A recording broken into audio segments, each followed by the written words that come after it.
Hello friends, आज हम बात करेंगे एक और इंटरेस्टिंग टॉपिक के बारे में, दैट इज प्रीवियस सिजेरियन अगर आपका हो चुका है, पहले बच्चा ऑपरेशन से हुआ है और आप अगर अभी यूट्रस निकलवाना यानी कि हिस्टेक्टमी ऑपरेशन के लिए जा रही हैं, तो उसमें क्या खतरा है इस बात से कि आपके बच्चे सिजेरियन से हुए थे। मैं हूं डॉक्टर ज्योति मिश्रा, गायनेकोलॉजिस्ट। आज इस वीडियो में हम बात करेंगे मेनली ब्लैडर के बारे में। जो यूरिनरी ब्लैडर होता है, पेशाब की थैली होती है, वो यूट्रस से कैसे चिपक जाती है, उसको सेपरेट करने में डॉक्टर्स को क्या डिफिकल्टी आती है, क्या उसमें कोई छेद हो सकता है, इंजरी हो सकती है, उसे कैसे रिपेयर किया जाता है और आपके लॉन्ग टर्म इसके कॉन्सिक्वेंसेस क्या हो सकते हैं। So let's go ahead with our video. पहले समझते हैं ब्लैडर की नॉर्मल लोकेशन क्या है। ये यूट्रस है और ये बॉडी का फ्रंट है, ये बैक है, ये आपका यूरिनरी ब्लैडर होता है जो कि नॉर्मली यूट्रस के लोअर पार्ट से रिलेटेड होता है। इसका ये पार्ट इसको हम डोम कहते हैं और ये पार्ट इसको ट्राइगोन कहते हैं। ये नॉर्मली मोबाइल होते हैं, जैसे कि यूरिन भरती है ये ऊपर तक जा सकता है, जब यूरिन खाली होती है तो ये नीचे खिसक के अपनी नॉर्मल जगह पे आ जाता है। During the process of labour baby का हेड ये है और ये आपका ब्लैडर है, जबकि वो एम्प्टी है। जब सिजेरियन किया जाता है तो कट लगा के बच्चे का सिर से बॉडी को निकालते हैं और वापस यूट्रस में स्टिचेस लगा देते हैं। इसके ऊपर है कि ये यूट्रस की हीलिंग कैसी हो, स्कारिंग कैसी हो, ये पर्सन टू पर्सन वेरी करता है। इसमें डॉक्टर अच्छा या बुरा नहीं कह सकते। आपका स्कार टिश्यू कितना थिक बने, ये ब्लैडर अक्सर आके यहाँ पे चिपक जाता है और अब वो उतना मोबाइल नहीं रह जाता। जब हम लेप्रोस्कोप डालते हैं तो नॉर्मली हमको जिस पेशेंट का कोई ऑपरेशन नहीं हुआ है उसको हमको यूट्रस यहाँ दिखाई देता है और ब्लैडर काफी दूर होता है। येलो फैट आपको दिखाई दे रहा है, ये ब्लैडर है। तो दिस इज क्वाइट अवे और हमको इजिली हम इसको डिसेक्ट कर पाते हैं। अभी मैंने आपको समझाया कि ब्लैडर यूट्रस से कैसे चिपक सकता है। ब्लैडर इंजरी काफी कॉमन होती है। ये नॉर्मल पेशेंट में जिनका कोई ऑपरेशन ना हुआ हो उनमें 3% तक हो सकती है, 1, 2 to 3%। पर अगर आपका पहले सिजेरियन से ऑपरेशन हुआ है तो आपकी 6% चांस है। अगर मोर देन 1 सर्जरी है तो 7 to 8% चांसेस में भी ब्लैडर को इंजरी हो सकती है। ऐसे क्या कारण है इसमें? Basically any healing happens by scarring, मतलब कि टिश्यू आपस में जुड़ता है, वहाँ थोड़ा सा स्कार टिश्यू हो जाता है। जैसे अगर हमारे हाथ में बचपन में भी कोई चोट लगी है, उसका स्कार हमेशा हमारे बॉडी पे रह जाता है। सिमिलरली इंटरनल स्कारिंग होती है। अगर कोई इन्फेक्शन हुआ हो या लेट स्टेज ऑफ लेबर में डिलीवरी हुई हो, ऐसे केसेस में स्कारिंग थोड़ी ज़्यादा होती है, but again it depends upon the patients body reaction. जब इस तरह के पेशेंट्स हमारे पास आते हैं तो हम उनको समझाते हैं कि आपका यूट्रस पे ऑपरेशन हो चुका है, हो सकता है आपका ब्लैडर आके बहुत चिपका हो सकता है बहुत ही क्लीन पेल्विस मिले और ये भी हो सकता है कि हमको बहुत थिक एडिशंस मिले जिसको सेपरेट करना मुश्किल हो जाए। अल्ट्रासाउंड और एमआरआई कुछ हद तक हेल्प करते हैं, but they are not very definitive.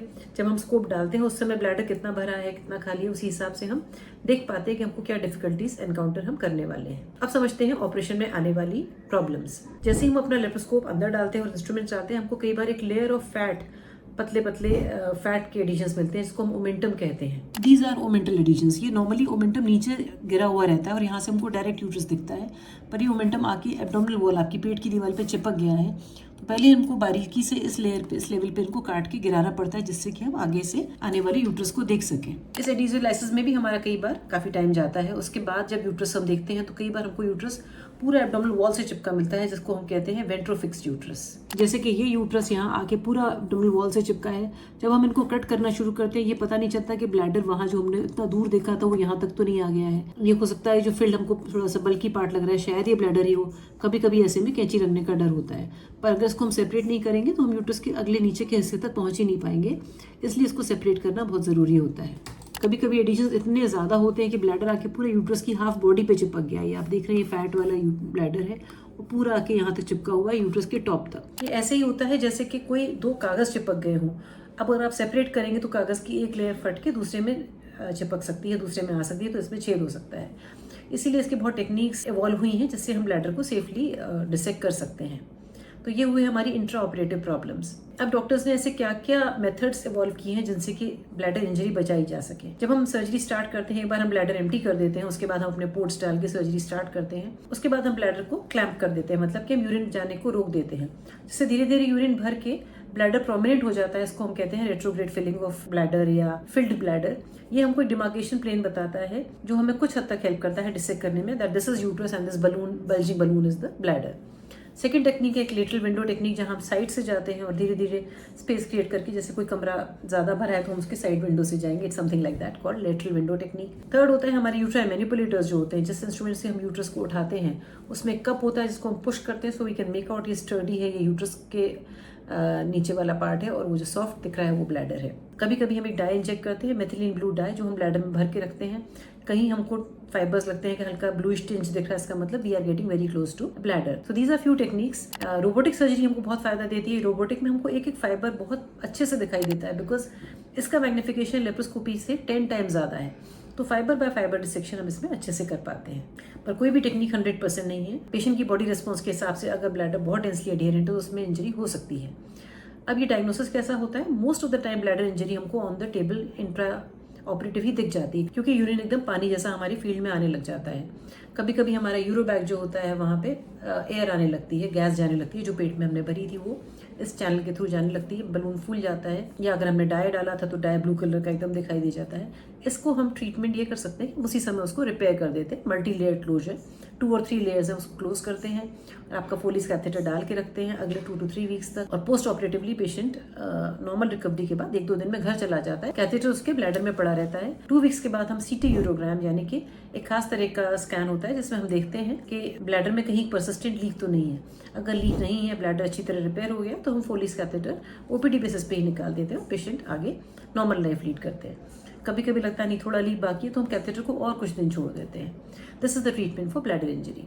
Problem तब आती है जब डायग्नोसिस इंट्राऑपरेटिव ना हो पाए, जो बहुत छोटा छेद हो, जो उस समय टिश्यू अप्रोक्सीमेट एक दूसरे के ऊपर आ गए और दिखाई नहीं दिया, बाद में उसने गिव वे किया और लीक शुरू हो गई। ऐसे में पेशेंट के सिम्टम्स होते हैं fever, pain in abdomen, difficulty in passing urine. इस तरह के सिम्टम्स में भी हम सीटी कराते हैं और हमको लीक दिखाई देता है।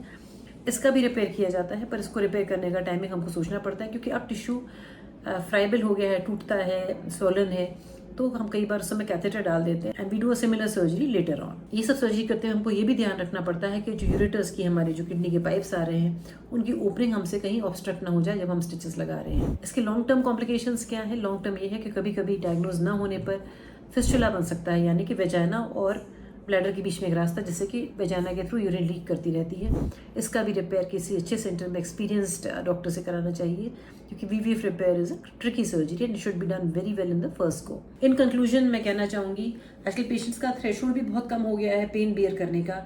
हम लोग पेशेंट को मोटिवेट करते हैं थ्रू आउट 9 मंथ्स, अच्छे फाइंडिंग्स होते हैं, फिर भी पेशेंट कहते हैं कि हमारा सिजेरियन कर दो। उस समय न सही, पर बाद में इस तरह की प्रॉब्लम्स उनको एनकाउंटर करनी पड़ सकती हैं और डॉक्टर को भी, जो उनका ट्रीटमेंट करेंगे आगे चल के। ये एक चैलेंजिंग सिचुएशन है, पर एक्सपीरियंस के साथ हमने बहुत सी टेक्निक्स डिवाइस की हैं। तो बहुत कॉमनली आते हैं। कभी कभी हमारे पास एक आध पेशेंट आए हैं प्रीवियस 5 सिजेरियंस, उनका भी हमने थोड़ा टाइम लगा के धीरे धीरे एक फाइबर डिसेक्ट करके सर्जरी सक्सेसफुली की है। So my take home message, अगर आपका सिजेरियन हुआ है, choose your doctor carefully, your surgeon carefully, जिसको एक्सपीरियंस हो इस तरह के केसेस डील करने का। अगर मेरा वीडियो आपको पसंद आया तो please like and share it and don't forget to subscribe to this video. Good bye, thank you.